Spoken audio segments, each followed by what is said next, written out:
I'm Janet Mock, and I'm here with girls right now because I believe in the power of storytelling to enact change and to really revolutionize the way that we think about people's experiences, specifically girls' experiences, who so often are told that their experiences don't matter, that their lives don't matter, and that they should remain silent and feel shamed about who they are. And so I think that a girl sitting in a room by herself with her thoughts, writing down her truths, can start a revolution.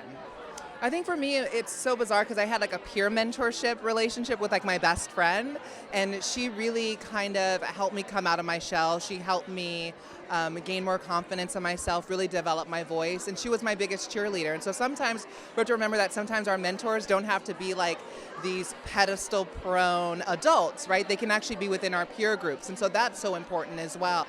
I think the number one thing that writing did for me was that it enabled me to really shut out those voices that were outside of me telling me the ways in which I should act, the ways in which I should operate in the world, the ways in which I should move my body or the choices I should make. And so when I was able to really just sit with myself and tell myself the truth about my experiences, it freed me. It freed me from the constraints of other people's expectations and norms. And so I hope that what writing does for other young women is that it does that same thing. It releases them from that same kind of shame and this outside voices that are constantly telling us who we should be and what we should do. Being a woman of color has impacted my journey just so severely because I don't know any other kind of experience, right?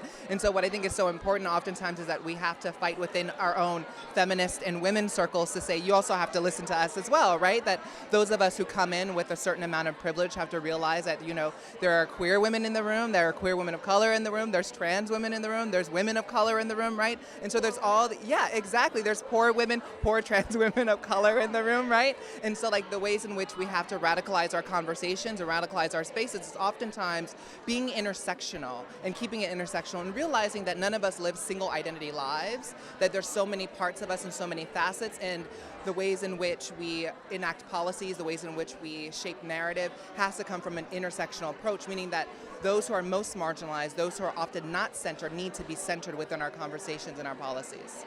Oh my God, the first book that meant everything to me, and I'm going to actually say it in my acceptance speech tonight, is Zora Neale Hurston's Their Eyes Were Watching God. And it really was the first book that really challenged the ways in which I thought that narrative could be, that, the audacity for an author to center a woman of color's quest for love, for contentment, for self-revelation was so vital to me at a time in my life when I was really seeking portraits of myself and I was looking for myself in the bound pages of books. And so Zora Neale Hurston's Their Eyes Were Watching God is always like next to me. It's always so close to me, and I love her for that one piece of writing. For me, the number one advice that I would give to any young woman who's about to sit with herself and think about writing is just to sit there and write and be honest. And also don't really think so much about audience. Think about the audience of one, which is yourself. How do we sit there and feel comfortable enough to tell ourselves our own stories? I think that that's important. And then the next step is then going out and sharing it with the world, which is where the revolution starts from within, and you take it out in this little bits of ways. And so the writing in the room is where it starts. So just sit there and show up for yourself and know that you have it all right now to be your own heroine of your own stories. Thank you.